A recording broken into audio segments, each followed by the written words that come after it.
வடசென்னை கிழக்கு மாவட்ட செயலாளர் அருமை தம்பி ஜீவன், தென்சென்னை கிழக்கு மாவட்ட செயலாளர் அன்பு தம்பி கனககுமார், தென்சென்னை மேற்கு மாவட்ட செயலாளர் உற்றுளி உதவுகிற கழகத்திற்கு என்ன தேவையோ அதை உடனடியாக செய்து கொடுக்கின்ற தம்பி சுப்பிரமணியம் அவர்களே, எந்த போராட்டம் என்றாலும் அந்த போராட்டத்தில் கனககுமாரினுடைய கைவண்ணம் இருந்தால்தான் அது சோபிக்கும் என்று சொல்கிற அளவுக்கு அத்தனை நிகழ்ச்சிகளிலும் தோழர்களோடு பங்கெடுக்கின்ற அருமை தம்பி கனககுமார் அவர்களே, தென்சென்னை மேற்கு மாவட்ட செயலாளர், திராவிட இயக்கத்திலேயே ஊறி வளர்ந்த அருமை சகோதரர் டிசிஆர் அவர்களே,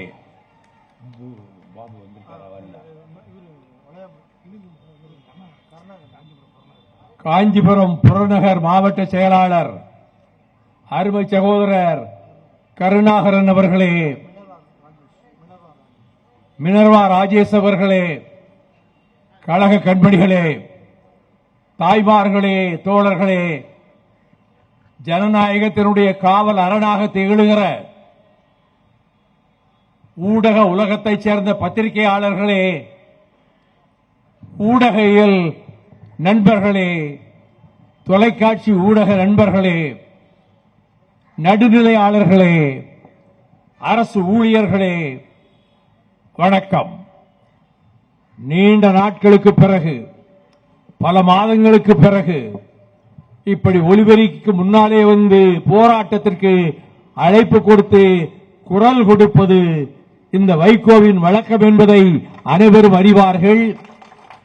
இடைப்பட்ட காலத்தில் எனக்கு ஏற்பட்ட ஒரு விபத்தினாலே நான் 3 மாத காலமாக எங்கும் செல்ல இயலாமல் வீட்டிலேயே ஓய்வெடுத்துக் கொண்டிருந்தேன்.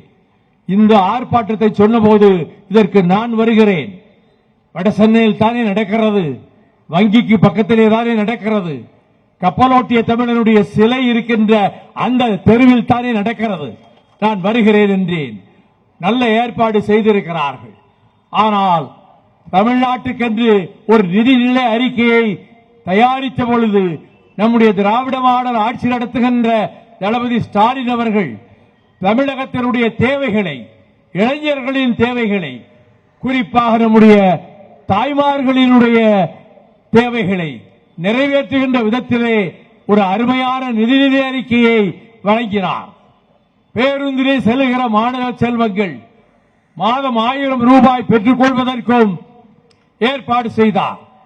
நேற்றைக்கு முன்தினம் உலகத்திலே உள்ள பல நாடுகளினுடைய முதலீடுகளை தமிழ்நாட்டுக்கு கொண்டு வருவதற்கு நம்முடைய முதலமைச்சர் ஏற்பாடு செய்து அதில் வெற்றியும் பெற்றிருக்கிறார் என்பதால் அவருடைய முயற்சிகள் வெல்க, அவருடைய முயற்சிகள் வாழ்க என்று நான் இந்த நேரத்திலே உங்கள் மத்தியில் இந்த கூட்டத்தில் சொல்லுவதிலே பெருமைப்படுகிறேன்.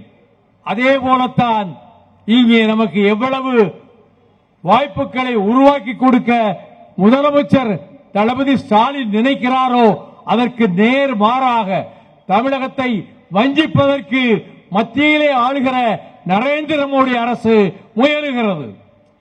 எதிலும் இப்பொழுது நிதிநிலை அறிக்கை போட்டார்களே, 37,500 கோடி ரூபாய் நமக்கு வேண்டும் என்று முதலமைச்சர் எழுத்து மூலமாகவும் வாய்மொழி மூலமாகவும் எம்பிக்கள் மூலமாகவும் பிரதமரை வேண்டிக் கொண்டார். ஆனால் 1 ரூபாய் கூட ஒதுக்கவில்லை என்பதும், பீகாரிலே அவர்களுக்கு இடையிலே ஆதரவு போய்விட்டது. இப்பொழுது நிதிஷ்குமார் அவர்கள் பக்கம் சேர்ந்த பிறகு பீகாருக்கு 37,500 கோடி ரூபாய் மத்திய அரசு ஒதுக்கீடு செய்திருக்கிறது. தெலுங்கு தேசம் ஆந்திர பிரதேசத்தினுடைய முதலமைச்சர் அவர் முதலிலே எதிர்த்தார். தேர்தலில் படுதோல்வி அடைந்த பிறகு அவர் நரேந்திர மோடியை ஆதரிக்கிறேன் என்று சந்திரபாபு நாயுடு குரல் கொடுத்தார். அவர்களுக்கு 15,000 கோடி நரேந்திர மோடி அரசு ஆந்திர மாநிலத்துக்கு அனுமதித்திருக்கிறது. இது ஓரவஞ்சகம் தானே? ஒரு கண்ணிலே சுண்ணாம்பு ஒரு கண்ணிலே வெண்ணெய் என்ற பழமொழிக்கு பொருத்தம் தானே.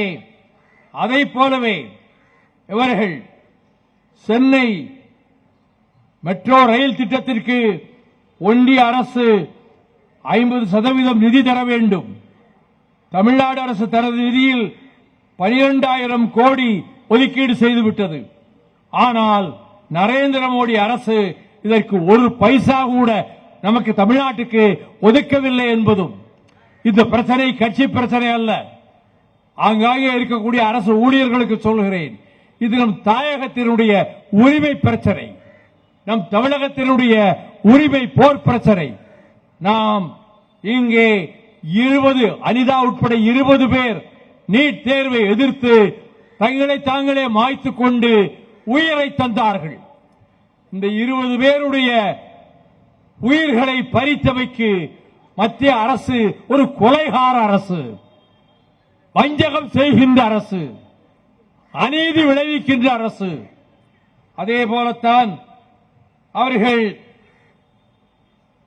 உணவு மானியத்துக்கு 7,000 கோடி ஒதுக்கப்பட வேண்டும் என்று சொன்னால் உரமானியம் வெட்டப்பட்டு விட்டது, உணவு மானியம் வெட்டப்பட்டு விட்டது. இங்கே நீட் ஒன்றிய நுழைவுத் தேர்வை ரத்து செய்ய வேண்டும் என்று இங்கே திரண்டிருக்கிறோம்.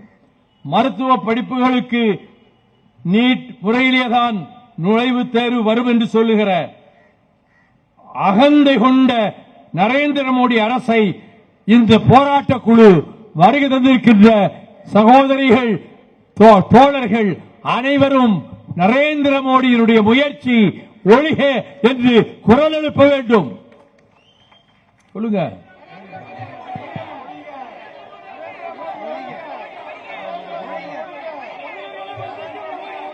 தமிழர்களை வஞ்சிக்கும் நரேந்திர மோடி, நரேந்திர மோடி, நரேந்திர மோடி, தமிழர்களை வஞ்சிக்கும் நரேந்திர மோடி, நரேந்திர மோடி, கண்டிக்கின்றோம், கண்டிக்கின்றோம், மோடி அரசை கண்டிக்கின்றோம்.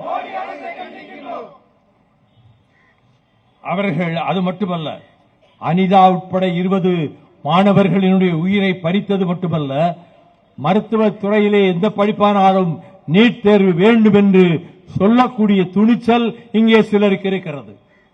20 உயிர்களும் ஒரு கட்சியின் உயிர்களா?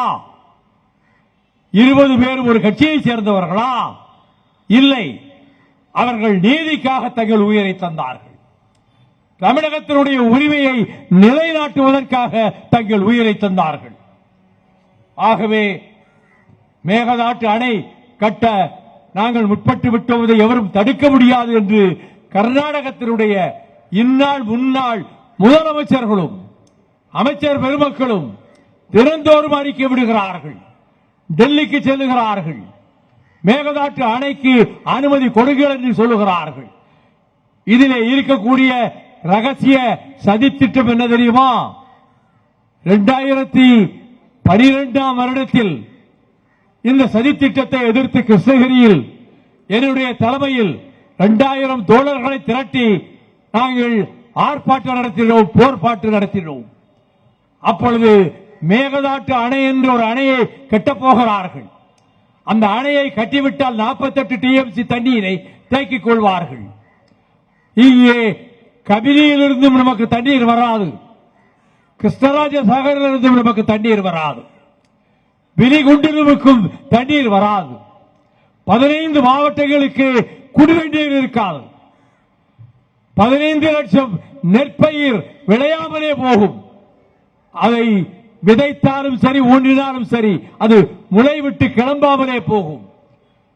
அதனுடைய விளைவாக எத்தியோப்பியாவை போல தமிழகம் ஆளாகும். இதை நான் ஊர் ஊராக போய் சொன்னேன். 2015 டிசம்பர் 7ஆம் தேதி கர்நாடகத்தைச் சேர்ந்த மத்திய அமைச்சருடைய வீட்டில் 2 நாட்கள் ஒரு சதி திட்டம் கூட்டம் நடந்தது. சதி கூட்டம் 2 நாள் நடந்தது. அதில் கன்னட மாநிலத்தைச் சேர்ந்த அத்தனை கட்சி எம்பிக்களும் கலந்து கொண்டார்கள், அத்தனை கட்சி மந்திரிகளும் கலந்து கொண்டார்கள். நாம் மேகதாட்டு அணையை கட்டுவோம், மத்திய அரசு இதை தடுக்காது என்று சொல்லிவிட்டு பிரகாஷ் ஜவடேகர் தான் சுற்றுச்சூழல் அமைச்சர். அவர் முதலே கலந்து கொண்டார். வெட்கம் கேட்டவர்.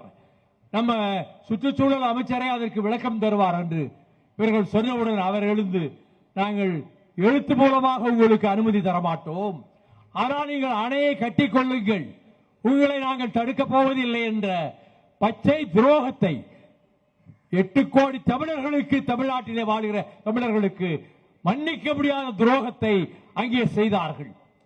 இதை பத்திரிகையிலே, இந்து பத்திரிகையிலே முதல் பக்கத்திலே இந்த செய்தி வந்தது. உடனடியாக 3 மாவட்டங்களிலே சுற்றுப்பயணம் என்று அறிவித்தேன். காலை 8 மணிக்கு தொடங்கி இரவு 10 மணி வரையிலும் ஏராளமான வாகனங்கள். எந்த வாகனத்திலும் கொடி கட்டவில்லை, மதிமுக கொடி கட்டவில்லை. நாங்கள் கொடிகளை கட்டாமல், என்ன வேணுங்க உங்களுக்கு, என்ன வேணும், இல்ல என்ன வேணும்னு கேட்டேன். கோஷம் போட்டுட்டு நாங்க முழக்கம் வெயில நிக்கிறாங்களே, நீங்க இங்க சம்பாஷணம் பண்ணிட்டு இருந்தீங்கன்னா எப்படி கேட்கும்? செய்யுங்க. அன்பு தோழர்களே, இப்படிப்பட்ட சூழ்நிலையில் அத்தனை மாவட்டங்களுக்கும் செல்வதற்கு முதல் 3 மாவட்டங்களை தேர்ந்தெடுத்து 30 நாட்கள் நான் சுற்றுப்பயணம் அமைத்ததோடு காவிரி பாதுகாப்பு இயக்கம் என்ற அமைப்பை உருவாக்கி 180 அமைப்புகள் அதிலே உறுப்பினர்களாகி ஒவ்வொரு ஊரிலும் காலை முதல் இரவு வரை இந்த மேகதாட்டு அணையும் அதை போல அவர்கள் கொண்டு வருகின்ற விசவாயு கேஸ் விளக்கு திட்டங்களும் தஞ்சை மாவட்டத்தை, திருவாரூர் மாவட்டத்தை, நாகை மாவட்டத்தை, கடலூர் மாவட்டத்தை, ராமநாதபுரம் மாவட்டத்தை, அரியலூர் மாவட்டத்தை, பெரம்பலூர் மாவட்டத்தை அவர்கள் மயான பூமியாக்கி விடுவார்கள். நிரந்தரமாக நமக்கு தீர்வே கிடைக்காது. அதன் பின்னர் கூச்சல் போட்டு பிரயோஜனம் இல்லை. அவன் அணை கட்டி முடித்ததற்கு பிறகு அணையை எதிர்த்து கூச்சல் போட்டு பயனில்லை. அவன் ராணுவத்தையும் கொண்டு வந்து அங்கே வைத்துக் கொண்டு அந்த அணையை பாதுகாப்பான். ஆக அணை கட்ட விடக்கூடாது. அதிலே திராவிட முன்னேற்ற கழகம், நம்முடைய முதலமைச்சர் தளபதி ஸ்டாலின் உறுதியாக இருக்கிறார். நம்முடைய அமைச்சரவை அதிலே உறுதியாக இருக்கின்றது. அப்படிப்பட்ட சூழலில் இங்கே பங்குச்சந்தை ஊழல் அது இப்பொழுது பிரச்சனையாகி இருக்கிறது. ஹிண்டன்பர்க் அறிக்கை கொடுத்தது செபி நிறுவனத்தை நடத்துகின்றவர்களுக்காக. ஆகவே நம்மை பொறுத்தமட்டிலே நியாயம் கிடைக்க வேண்டும். செபி நிறுவனத்தின் மீது பழியை போட்டுவிட்டு எங்களை வஞ்சிக்க கூடாது. ஆகவே நம்முடைய தமிழ்நாடு சட்டமன்றத்தில் முதலமைச்சர் தளபதி ஸ்டாலின் அவர்கள் தலைமையில் தமிழகத்தை வாழ வைப்பதற்கான திட்டங்களை அறிவித்து அதற்கான நிதியையும் அறிவித்திருக்கிறார்கள். அந்த வகையிலே நான் மாநில அரசை பாராட்டுகிறேன். அவர்களுக்கு பக்கபலமாக தோழமை கட்சிகள் அனைவரும் நாங்கள் ஒரு சேர அணிவகுத்து நிற்போம். மறுமலர்ச்சி திராவிட முன்னேற்ற கழகம் திராவிட இயக்கத்தினுடைய காவல் அரணாக திகழ்கிற இயக்கம்.